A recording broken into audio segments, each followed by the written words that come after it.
मेरे प्यारे स्टूडेंट्स, स्वागत है आप सभी लोगों का अगली कक्षा में। और हम लेकर के आ गए हैं एक और video, English grammar, all grammar A to Z, जिसमें हम बात करेंगे वर्ड्स के बारे में। वर्ड दो या दो से अधिक अक्षरों के सार्थक मेल को जिसका कोई पूर्ण अर्थ हो उसे हम वर्ड कहते हैं। जैसे पेन, बुक, टेबल, बॉल, गो, कम, यानी कि PEN 2-3 अक्षरों को मिला के बनाया गया है। BOO के बुक, बुक माने किताब, 4 अक्षरों को मिला के बनाया गया है। टेबल, बॉल, गो, कम, ये कई अक्षरों को मिला करके बनाए गए हैं। आगे शब्द के बाद में हम चर्चा करेंगे सेंटेंस के बारे में, वाक्य के बारे में।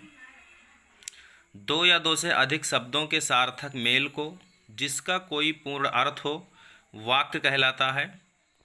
अब पहली कक्षा में पहले वीडियो में हमने अध्ययन किया था। देखेंगे कि सी इज़ ए वाइज गर्ल, वह एक बुद्धिमान लड़की है। He is a good boy, वह एक अच्छा लड़का है। दिस मैंगो आर स्वीट्स, ये आम मीठे हैं। अब इसमें हम जितने भी देख रहे हैं कई शब्दों को मिलाया गया है। सी इज़ ए वाइज गर्ल, ये 5 शब्दों को मिला के बनाया गया है। He is a good boy, ये भी 5 शब्दों को मिला के बनाया गया है। और दिस मैंगोज आर स्वीट, ये जो है 4 शब्दों को मिला के बनाया गया है। तो शब्दों को मिला के बनाया गया है और इनका अपना पूर्ण अर्थ है, इसलिए ये क्या कहलाएंगे? वाक्य कहलाएंगे या सेंटेंस कहलाएंगे। आगे बढ़ते हैं हम टाइप्स ऑफ सेंटेंस की तरफ, वाक्य के प्रकार की तरफ। तो मुख्य रूप से हमने पढ़ा होगा, देखा होगा कि जो टाइप्स ऑफ सेंटेंस हैं या वाक्य के जो प्रकार हैं वो 5 प्रकार के होते हैं वाक्य। पहला है असर्टिव सेंटेंस, जिसे हम संदेशात्मक वाक्य कहते हैं। दूसरा है इंट्रोगेटिव सेंटेंस, जिसे प्रश्नसूचक वाक्य कहते हैं। और तीसरा है इम्परेटिव सेंटेंस, जिसे आदेशात्मक वाक्य कहते हैं। और चौथा है एक्सक्लामेटोरी सेंटेंस, जिसे विस्मयादिबोधक वाक्य कहते हैं। पांचवा है ऑप्टेटिव सेंटेंस, जिसे इच्छा सूचक वाक्य कहते हैं। अब मुख्य रूप से 5 प्रकार के वाक्य होते हैं, यानी इंग्लिश जगत में या इंग्लिश भाषा में जितने भी वाक्य लिखे गए हैं उन सभी वाक्यों को इन 5 कैटेगरी में बांटी जाती है। जिसमें से पहला असर्टिव सेंटेंस है। असर्टिव सेंटेंस मतलब सूचनात्मक वाक्य, इनको भी 2 भागों में बांटा गया है। आगे हम चलते हैं, ये तो हुआ वाक्य के बारे में। हम अगली जो है आगे देखेंगे, समझेंगे पार्ट्स ऑफ स्पीच के बारे में, शब्द भेद के बारे में। शब्द भेद जो है 8 प्रकार के होते हैं, हम शुरू से ही पढ़ते आ रहे हैं। जो शब्द भेद होते हैं वो कितने प्रकार के होते हैं? 8 प्रकार के। पार्ट्स ऑफ स्पीच 8 होते हैं। पहला है संज्ञा, जिसे हम नाउन इंग्लिश में कहते हैं। दूसरा है प्रोनाउन, तीसरा है एडजेक्टिव, चौथा है वर्ब, पांचवा है एडवर्ब, छठा है प्रीपोजिशन, सातवां कंजक्शन और 8वां इंटरजेक्शन। हिंदी लिखी गई है बगल में।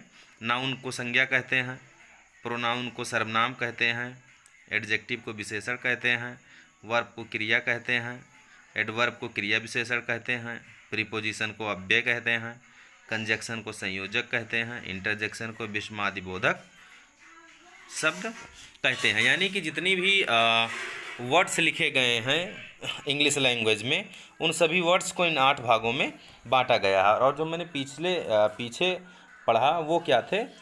टाइप्स ऑफ सेंटेंस थे। यानी इंग्लिश लैंग्वेज में या अंग्रेजी के भाषा में जितने भी वाक्य लिखे गए हैं उन वाक्यों को 5 भागों में बांटा गया है और जितने शब्द लिखे गए हैं उन शब्दों को 8 भागों में बांटा गया है। इंग्लिश की जो ग्रामर की शुरुआत है इन्हीं 2 तथ्यों पे जा कर के ख़त्म हो जाती है। यहीं से शुरुआत होती है एक जो है इंग्लिश की। हम बेसिक इंग्लिश में पार्ट्स ऑफ स्पीच पढ़ते हैं, उसके अंतर्गत और कई चीज़ें पढ़ी जाती हैं। आगे हम देखेंगे तो टाइप्स ऑफ सेंटेंस में सेंटेंस के अंतर्गत कई ग्रामर्स पढ़ेंगे, जो आगे देखा जाएगा जैसा भी हो। हम मिलेंगे आप लोगों से अगली कक्षा में, अगली क्लास के लिए। उससे पहले आप सभी लोग चैनल को सब्सक्राइब कर दें और वीडियो को लाइक कर दें और अपने साथियों को ये वीडियो शेयर कर दें ताकि ज़्यादा से ज़्यादा बच्चे इसका बेनिफिट उठा सकें। धन्यवाद आप सभी लोगों का। मिलेंगे अगली कक्षा में। प्यारे बच्चों, गुड बाय।